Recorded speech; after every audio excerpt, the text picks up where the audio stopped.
Fabinho pedindo jogada aqui na esquerda. Bola passada para o Marcelo. Fabinho vai entrando no meio da área. Vai pro Fabinho, bateu! Gol!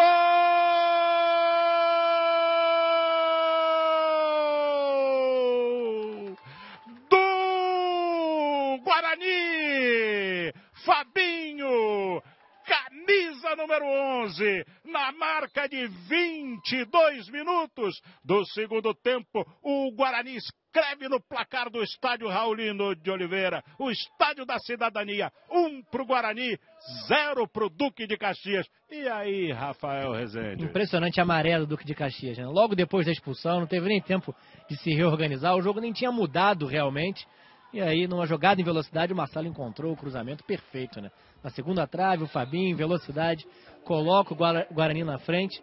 E com um jogador a menos, o placar desfavorável, tudo caminha agora para uma vitória da equipe visitante. Rolou para o meio da área, bola voltou ali para o João Paulo, faz o cruzamento, ia passando para o Marcelo, recupera, bateu! Gol!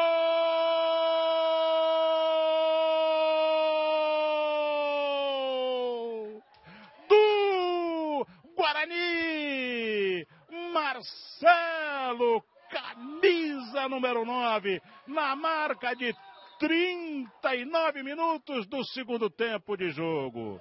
Marcelo escreve agora no placar do Estádio da Cidadania, 2 para o Guarani, 0 para o Duque de Caxias. Ô, Rafael Rezende.